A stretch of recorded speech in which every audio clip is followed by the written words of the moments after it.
Today we're going to review the characteristics of the HUD-1 closing statement. I'm going to talk about how to better understand the HUD-1 closing statement so you can save money on virtually every closing. So, what is a closing statement? Well, a closing statement is simply an accounting of credits and debits for the buyer and seller of a specific property.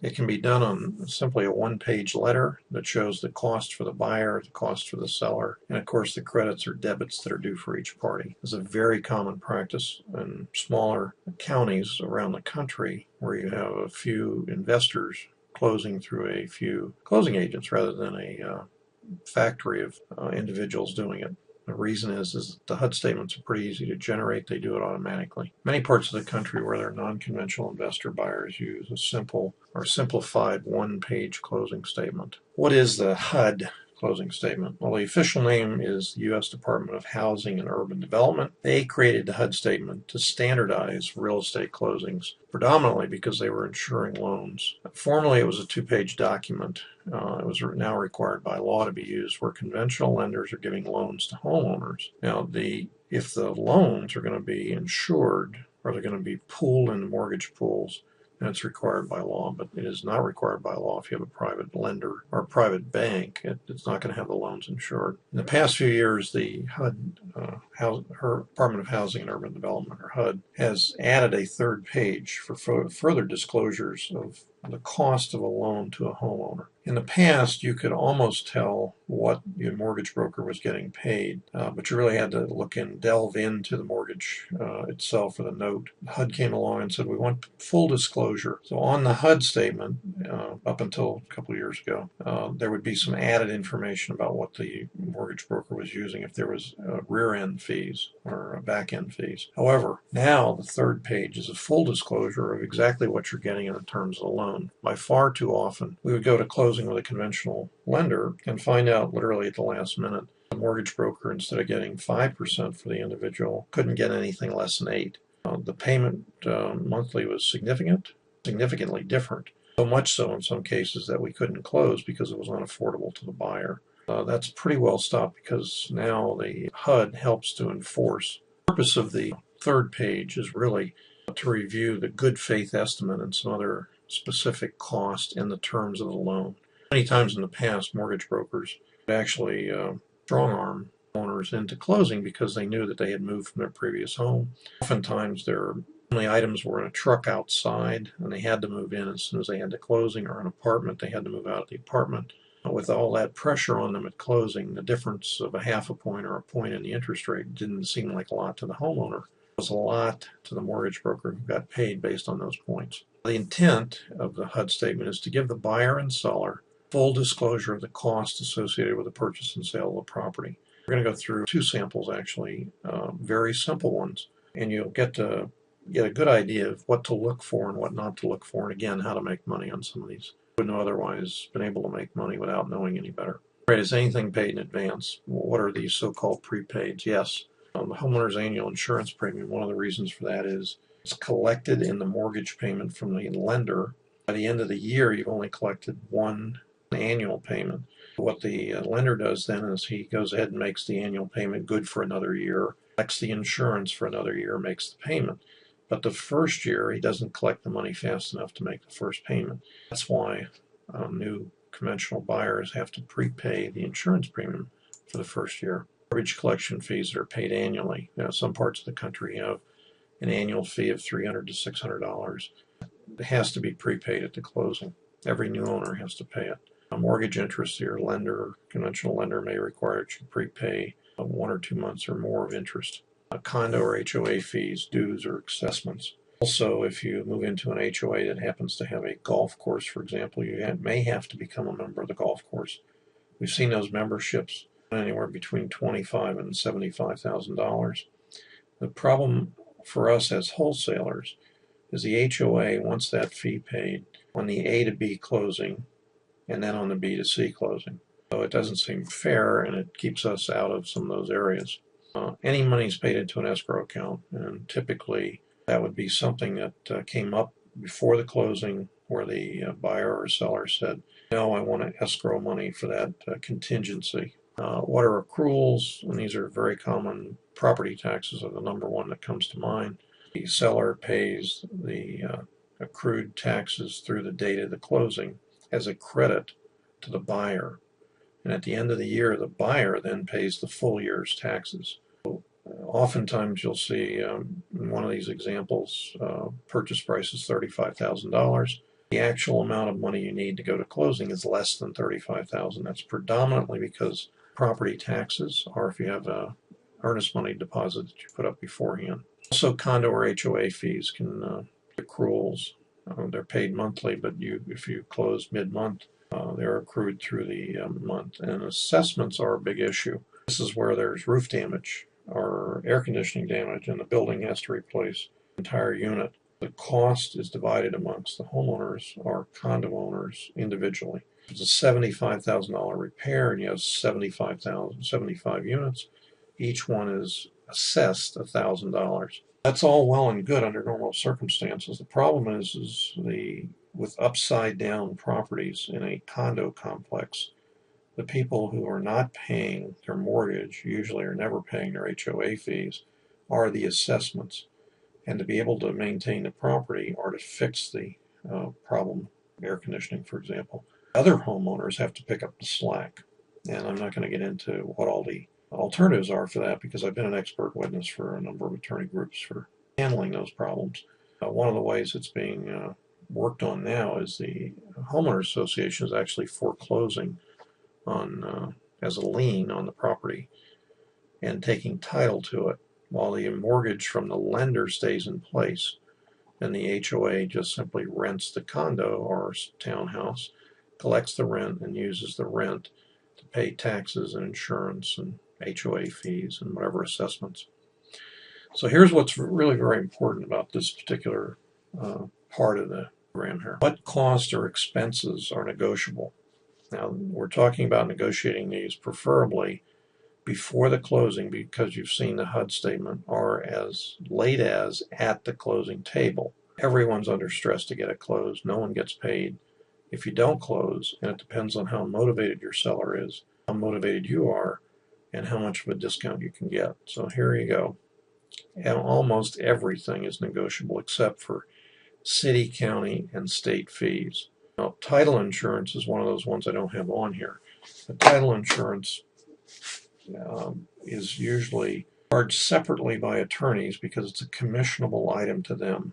They make about 70 to 80% of whatever the title policy amount is. The rest of it goes to the title company as insurance. Each state requires or has what they call a promulgated rate. That's the minimum rate an attorney can charge and still have a viable fund for title insurance. You want to be able to ask your attorney what's the promulgated rate and then check on it, see if that's what you're paying. Anything above that is negotiable. Anything below that is not negotiable. So here's page 1 of the HUD statement.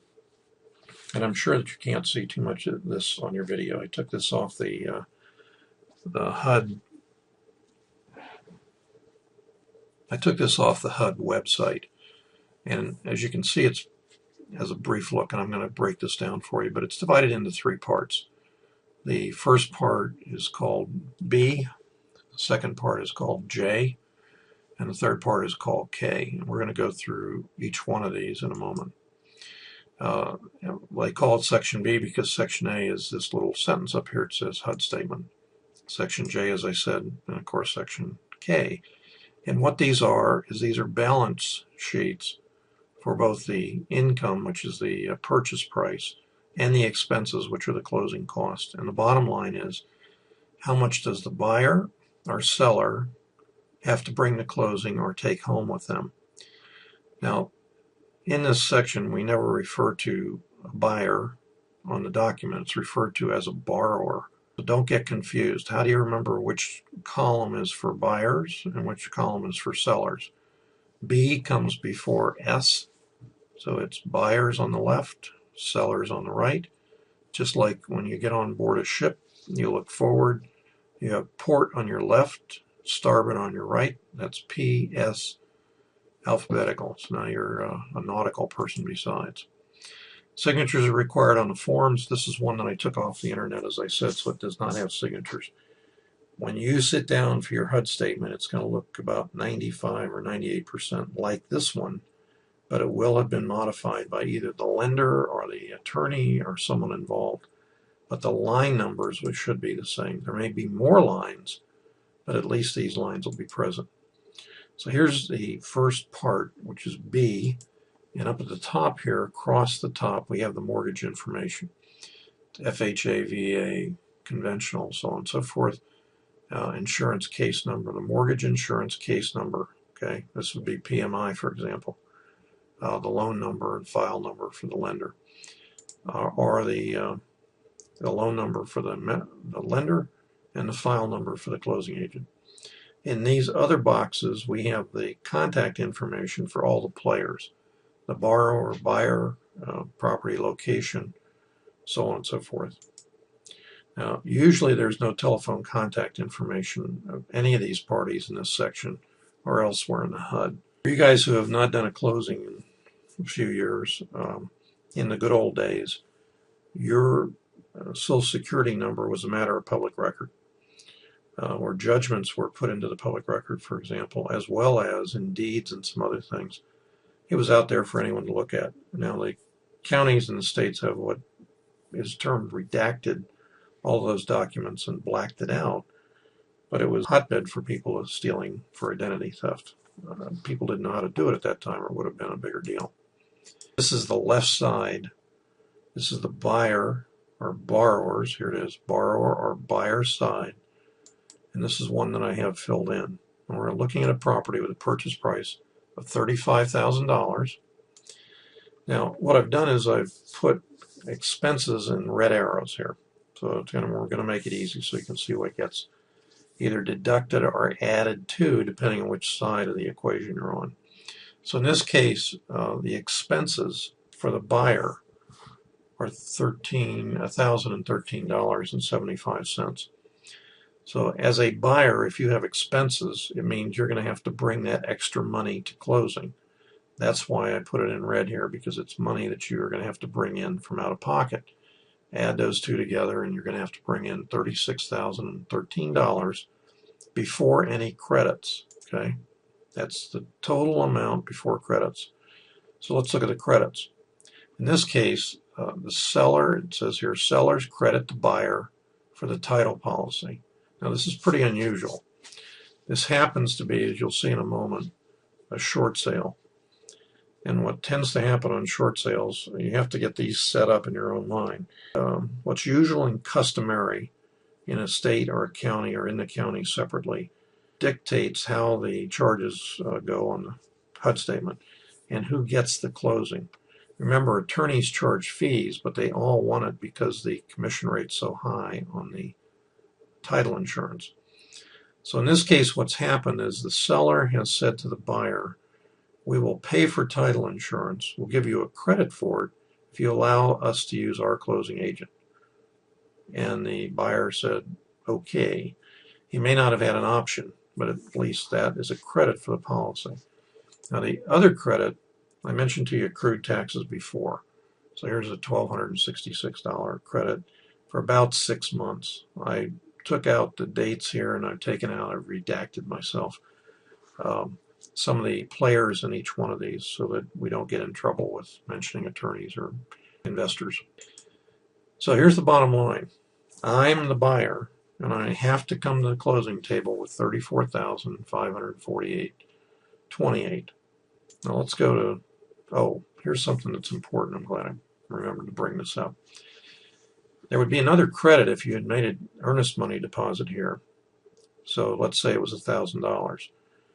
There would have been $1,000 in this area, and then down at the bottom you would have had to bring in $33,000 and change. However, I wanted you to notice that there was no deposit on this. Very oftentimes I hear from students and I hear from agents, you can't do deals without putting up a deposit. Your contract's not legal. The contract basically states that for good and valuable and other consideration, or in the amount of whatever, $10, $1, doesn't matter, the contract is valid. Well, the other good and valuable consideration, frankly, is the fact that you're buying the property. That's been upheld by the courts. So very oftentimes you get a new investor who's competing with somebody that's been in the business a while, and he'll go to the homeowner and say, did Dave Dinkle give you a deposit when you signed the contract? Homeowner says, I didn't get any money. And he says, well, your contract's invalid. Here, I want you to sign another contract with me. I'm going to give you more money. Don't worry about Dave Dinkle. And that is fraud in our state, and it's probably fraud in other states. You now have induced the homeowner into a legal situation where he's violated the terms of his contract. It's called a breach of contract, and he's open for litigation. And believe me, we've unfortunately had to sue and never lost a case on a breach of contract. Oftentimes we actually file a lis penens, which is a foreclosure proceeding against the homeowner to get them to come to the closing table. This includes major national banks. When we have an REO and the bank balks at the last minute and changes their mind and says we're not going to do it, we file a lis penens the following week, and we bring them back to the table. Now, in a short sale situation, you can't do that because the homeowner signs a document that basically says we can stop this sale at any given time. And I'd love to tell you the names of the banks we've sued and won on, but I'll just get in trouble for it. But they're in the top 10 of the country. So now let's look at the other side of the equation. Okay, this is section K, or the seller side. And what we notice is that here the sales price is the same as the purchase price, so those balance. And if you have a closing agent that does this, when he fills in the two sides, or whatever he fills it in, if it balances to the buyer or seller side, the credit goes over automatically, or the charge goes over. So in this case, the seller doesn't get any credit of any kind for anything in here. He hasn't prepaid any taxes or assessments or anything else, otherwise they'd be in here. So he has to look forward to getting $35,000 from his sale prior to the expenses that have to be paid off. So let's look at those expenses. The first one is the cost to close. Now, just as in the buyer's side, the cost to close come from the second page of the HUD statement. They're broken down line item by line item. It's important that don't look at the 7,700. You need to go to page 2. We're going to go and look at those. Now, in addition, this particular homeowner has to pay off an existing loan. It's $25,000. And if you notice, he's getting $35,000. He has to pay off 25 and change, say 26. So there should be about $9,000 left over, but he's paying closing costs of $7,700. It's right here, $7,774. And he has some other expenses coming up, one of which is he's giving a credit to the buyer for the title policy. Now, how would the homeowner know this? He doesn't. Okay, the closing agent is the one that has to balance these balance sheets. Also, the taxes that are accrued that are a credit to the buyer are charged to the seller, and they're the same number. If you remember, it's $1,266.22 from the buyer's side as a credit. However, here's the bottom line. The proceeds to the seller are zero. This is a typical short sale situation where the homeowner walks away with nothing other than mortgage relief. In this case, his mortgage was not upside down, but it was going to foreclosure, or the bank wouldn't have done a short sale. Now, did the bank have to do a short sale to release it if it's less than the purchase price? They're taking $25,575, but the amount of the loan could have been $80,000. We don't know from looking at the closing statement. Other closing statements will show that. One of the ones that I have coming up for you will actually show you how much the write-off is because they did the HUD statement differently. So in the above example, the proceeds to the seller were zero, indicating a short sale. Now what's interesting about this is the property was purchased in a land trust. I have students tell me all the time I can't do short sales in a land trust, and that's generally true. However, the two examples I'm going to show you here were both done in land trust. Proceeds to the seller were zero despite some, quote, equity in the property. It appears to be equity in the property of about $9,000, but that's only because the principal amount of the mortgage was reduced to cover the closing cost. How did the lender know what the closing costs were? Before they agreed to the closing, they got what was called a net sheet or a preliminary HUD. that stipulated here's what the costs are going to be. When they generate an approval letter to go ahead with the transaction, they stipulate we will not pay more than this amount. So you're going to see what they're paying for, but the bottom line is it nets out to zero for the homeowner. So let's look exactly at what these expenses were. This is page 2, and all I've done is put it up here for you, and this is page 2 of the HUD statement. All I've done is shown you a picture of it here, and as you can see there's 1, 2, 3, 4, 5, 6, 7 parts. We're going to cover each one of them coming up. So lines 700 to 704 is the first group. Looks like this. If you're looking at them on the video, you're trying to read those lines, they're a little hard to see. So what I've done is I've taken the same HUD statement we worked on. These are a little clearer. What you can see is there's a 6% commission payable to the real estate agent that's involved in this transaction. Now, these lines, line 701 to line 704, are the only thing that most agents are interested in, is how much am I going to make on the deal? Because that $2,100 is more than likely paid to his broker, and then the agent gets some portion of it, somewhere presumably between 50 and 100% in some cases. This other fee that you see here, $299, is a true junk fee. This other $299 that you see here is a true junk fee. There's no reason for it. It's just a pure profit that the real estate agents have been sticking in, or brokers have been sticking in, as a requirement of the sale for, I'm going to say, about 3 or 4 years that I've seen. Could have been longer. And you sign on in the contract that you're willing to pay it. $299 happens to be one of the lowest ones I've seen.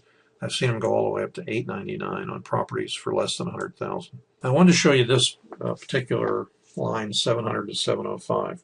This was a property that I actually closed on myself. You can see here the purchase price was $15,000. Doesn't sound like a big deal. However, notice that the commission was $2,500. That's 16.7%. And there was what was called a service fee of $3,000, which was an additional 20%. So the bottom line on this property, frankly, is that the total commission on it was 36.7%. Not a bad deal. So if you're an agent listing and somebody has said to you, you can't make more than 5 or 6% ethically, I blacked out the name of the company, but they're probably in the top 5 real estate brokerage firms in the country. I'm trying to keep myself out of trouble. Now, I bought this property. I purchased this for $15,000. Before I actually closed on it, I had it sold for $45,000. So I didn't care about paying this service fee because I'd already made the money on the property. That's how you do it. You make it before the inspection period's over, and you always close with a larger deposit than what you put up yourself. So even if you don't close, your end buyer who put up the larger deposit, you make money on it when he forfeits it. So here's items that are payable in connection with the loan. Now in this case, we don't have a loan. And you'll notice on the HUD statement off the HUD website, there's so many lines, but if you look down here below, you'll see there's additional lines, and this is a real closing statement. And sometimes these things will be filled in with amounts, and they're taken from page 3. Okay, so in this case, no expenses because it's a cash purchase. So we've gone through 2 of these sections on the second page so far. Now here's another set of items required by the lender, and daily interest is accrued charges from such and such a date. Now this is for the loan. If you had a conventional end buyer, meaning he was getting a loan from a bank, savings loan, credit union, it doesn't matter, a conventional lender, he would possibly be charged interest through a certain number of days to get his first mortgage online and all. In this case, there are no expenses because it's a cash purchase, so we're not going to even spend any time on the lines. Now, here we go into what are the title charges. These are the most expensive charges. When I see a contract that says I'll pay for title, what is title? Is that simply the title policy? Some closing agents' mind that is. It's not. It's everything related to the title search and the title work and the lien letters and anything else that's involved in getting preparation for the title to be issued.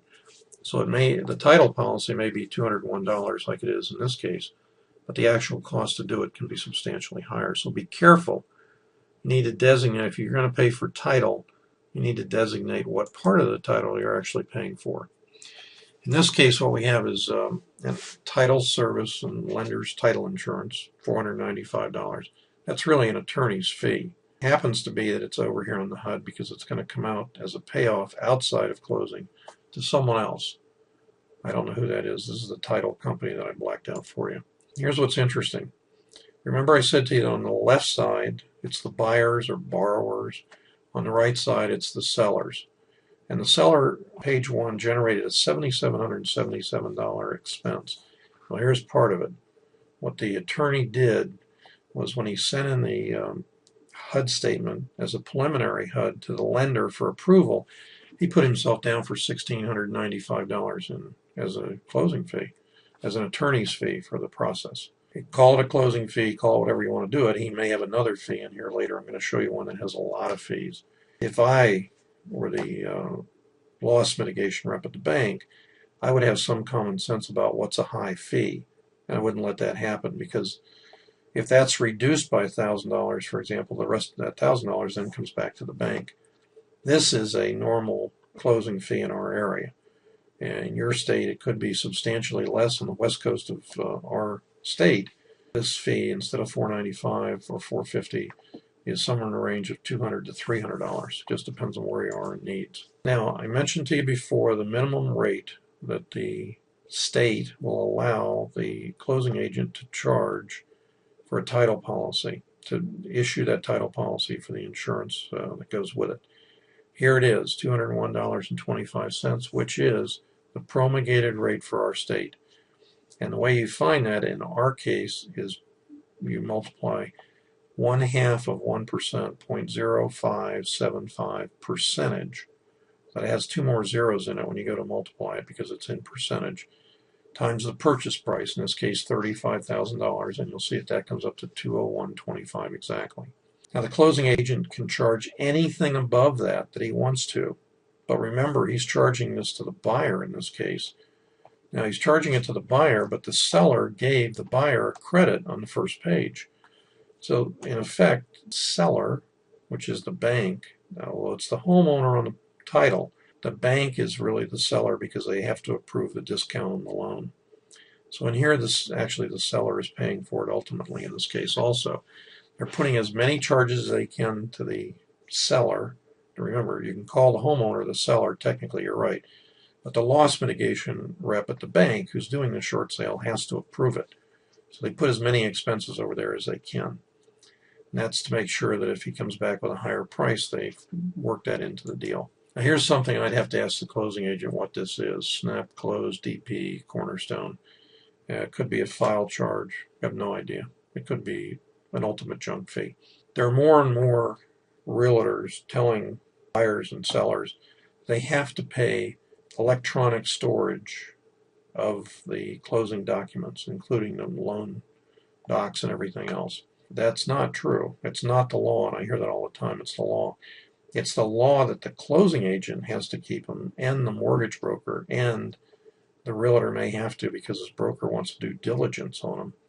But it's not a requirement that the buyer or seller keep them.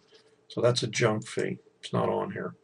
These are paid after closing. I call them PACs. These are fees and who they're going to go to, and they come out of the proceeds of this $16.95 or whatever. Here's the other one for $4.95. Now there's another term that's quite common called POC, which means paid outside of closing, and those show up sometimes, especially with investors, where there's actually money that changes hands outside of closing for assignment fees, deposits that were paid directly to the buyer instead of for deposits that were paid directly to the seller. They show up on the HUD statement. If they're not a credit, then they show as paid outside of closing. These can also be, we can add in doc prep fees and title search costs on the HUD one, which are not on here. And the reason they aren't is they're all rolled into the $16.95 one-time fee. So government recording and transfer charges. Now I said to you that everything's negotiable except these, and they're a little hard to see on this generic form, but here they are. So here's a cost to record the deed, and typically that cost is for 2 pages in our county. so you have an idea what that looks like. There's doc stamps. That means you're transferring the ownership of the property from one person to another, or one entity to another. I'm going to tell you ahead of time, if you're using land trusts and you transfer the beneficial interest, then you need to pay doc stamps. You can cheat, they won't know about it, but the reality is it's fraud, and if they catch you, it's a lot more serious than paying a few bucks in doc stamps. Now, if you go to closing and you're going to close in a land trust and you transfer the beneficial interest before the A to B closing, and then the new buyer, that's the new beneficiary of the trust, comes to the closing, you don't have to pay any doc stamps. You're going to pay them on the transfer from the A to C instead of doing A to B and B to C. You're going to be doing A to C. You just happen to take your money out before the actual closing. And here's an affidavit for the clerk of the court. I have no idea what that is. I've never seen it before, but it's a $10 fee. And again, it was something when it went down to be recorded that they needed an affidavit for. Additional settlement charges, in this case there are none, so we'll just go on to this is the third page. It's called the mortgage review. And the first thing right off the bat is the comparison of the good faith estimate, what you got before and what you got at closing.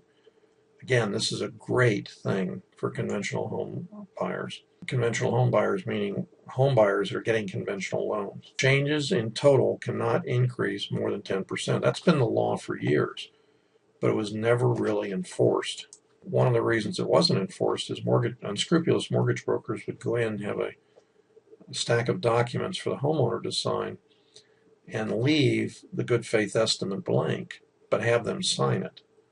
So when they walked away and they found out what the numbers were, then they could increase the numbers, and they already had the documents signed, unfortunately. Now, there are some changes that can change. I'm not going to get into that right now. It doesn't matter. But here's the most important part for me if I'm looking at this. It's the terms of the loan. Okay, that's what you want to look at. Of course, signatures are required on each of the pages, each of page 1, 2, and 3. Okay, let's look at a short sale example. Proceeds to the seller. This is zero. Okay, I just took out the part of who's going to get what and so on and so forth. The cash from borrower that's needed is $35,951. And the proceeds, the cash to the seller, are zero, as you can see. Okay, straightforward short sale. What I'm going to show you in this next part of the slide is the second page of the HUD, where the expenses are. So here we are on the front page of the HUD, and we paid $35,000 for this property, and the seller got nothing. Okay, there it is on the HUD statement, and everyone agreed with it. Here's the second page. Now, I took off the attorney that did the closing here, but do you see what this is? It says Chase Incentive, $32,680.67. That's what Chase gave back to the homeowner by cutting them a check directly from the closing, $32,680. So here's an example of a short sale where the bank, I don't know what the original amount of the mortgage was, I don't remember at all, but I'm going to say it was $120.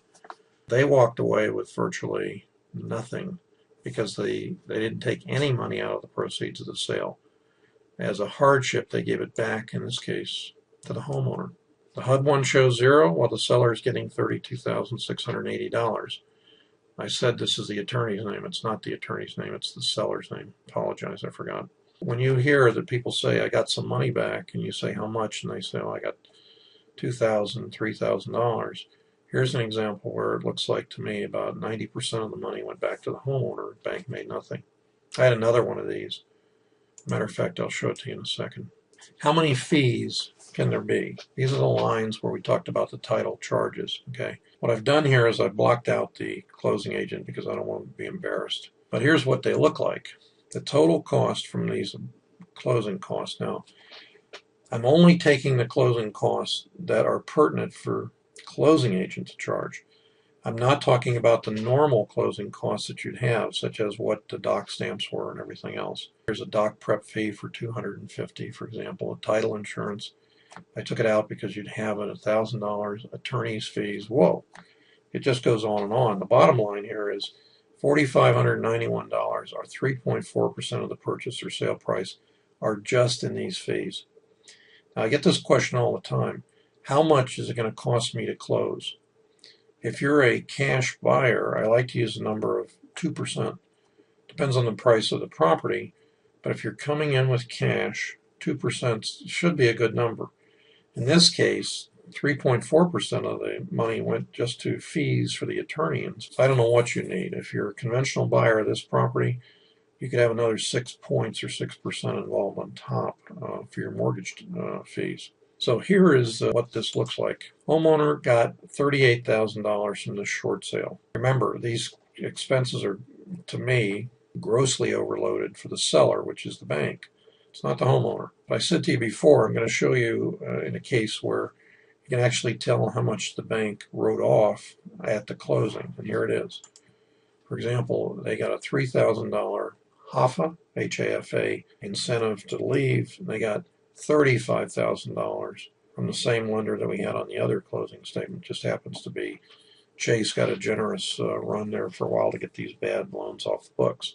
Other lenders came in and did the same thing, but withdrew and came back and withdrew and all sorts of things. Nobody knows really what's going on except the bank. This is another short sale that was bought in a land trust, by the way. So here, the total reduction amount due the seller. Okay, this is how much the mortgage was reduced after those costs and all. $134,900. So that's what, if you said to me, what's the potential judgment amount against the homeowner, that's how that was figured in this particular case, if that's what they're going to do. If you're involved in a short sale with a homeowner, please make sure the homeowner is discharged from the debt. Now, if he's an investor, it's worth asking, but it's highly unlikely it'll happen. But you never know. A lot of people say you can't buy short sales and land trusts, and here's two of them in a row for you. So who pays for what? Is it the buyer or seller? Now, usually the seller or buyer pay what is considered usual and customary in the county or state that you're in. I mentioned this to you before. So buyer in our state pays for title and gets to choose the closing agent. That's what is usual and customary. That's not the law. Despite what an agent will tell you, it's not the law unless he can show you the law. I can go in as a buyer and say to the seller, typically what we do is we have the seller pay for the title policy, but we choose the closing agent. If the seller's motivated, does he really care? No. And that's what we'd like to do. We'd always like to have the adversary pay, whether it's a buyer or seller, pay for as much as we can get them to pay. This can be changed. Whatever is usual and customary can be changed by negotiation, but you need to put it in writing into the purchase and sale agreement. Because what happens is the closing agent gets a copy of the purchase and sale agreement based on what that says, because it's black and white, it's contract law. That's how he prepares the closing statement. So if you come back and say, no, the seller said to me, we agreed he was going to pay the title policy. Unless the seller is willing to tell the closing agent, yeah, that's what I agreed to, you don't have a case. You now have the property and you're going to pay for it. And if he wrote it into the contract and you didn't see it or something, he could actually be picking the closing agent besides. So let's talk about, in summary, you need to check your HUD-1 closing statement at least 1 to 2 days before closing. There's no reason that you should have to wait until the day of closing to see the HUD statement. The only thing that's going to change on the HUD statement the day of closing is the accrued taxes, and if you have a mortgage, the final mortgage document costs and expenses. Now, those can be estimated fairly accurately, and the taxes can be accrued. We're talking about if it's $3,600 a year, so let's say it's $3,650 a year, 365 days in a year, you're talking about $10 a day. So you're not going to be wrong by much there. When you have a problem getting a HUD closing statement, it's very often indicative of the closing agent trying to pull some wool over your eyes. The costs are too high. Whatever you want to do, you can do. If you honker down and say, I'm not closing because that $1,200 fee is too high, he has a choice. He has a choice of not closing and not getting paid anything, or reducing his fee. And I've done it many times where I've said I've had a buyer across the table from, I see the mortgage docs come in, and instead of getting 5%, the poor person is having to pay 8%, and they didn't bring enough cash to closing because the mortgage broker didn't tell them what the fair estimate of the closing costs are going to be. So what I did is I said to the closing agent, it's not going to work, we're not going to close. And they said, well, finally, what is it going to take for us to close? And I said very simply, reduction of the mortgage broker's commission, reduction of the closing cost, whatever it takes, I don't care. But she's not putting up any more money as the buyer. And they worked it out. They changed the closing statement. Negotiate what the opposing party will pay. It would normally be your expense. For example, title insurance. With the title insurance, I'm going to go ahead and pick the closing agent. But I'm going to ask the opposing party by saying, typically what I have the seller do is pay for the closing cost. However, I always use my attorney for closing. And they can say, well, I don't want to do that. If you're going to pick the closing agent, then you should pay for the title policy. And I always say to them, look, that's not what I usually do. What I'll do, to be fair, is I'll split it with you. And 99.9% of the time, they always do it. But they will not do it if you don't ask. And if you have an agent in the mix, the agent's going to have his mindset that certain things have to be done certain ways. He or she may actually believe it is illegal to do them another way, which is, I've never seen it true in any of the states or any of the people I've worked with. Okay, ask for fee reductions that are negotiable, except doc stamps, recording fees, or other city and county fees. The opposing party can pay these. It's very common when we get into a situation where we're negotiating with a homeowner for us to say to them, I'll tell you what I'll do. I will pay all the closing costs that you have. I know what they're going to be. Unless they have a lien or a judgment against the property that I don't know about, which means I won't close, I will pay their closing costs. They're going to be 1 or 1.5% of the cost. If there's accrued back taxes, then we have to renegotiate and so on.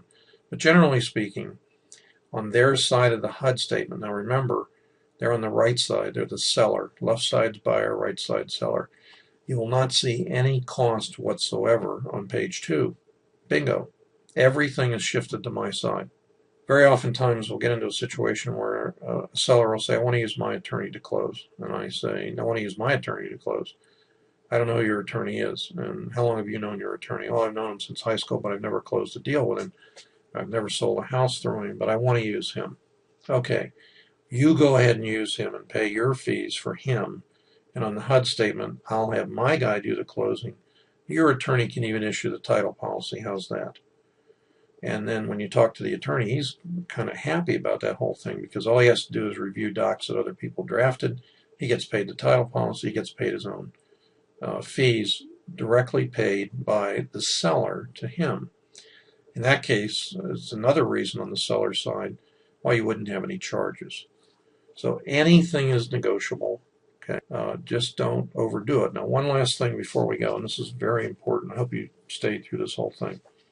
Some time ago, I had a property that we sold. It was a large multi-unit property.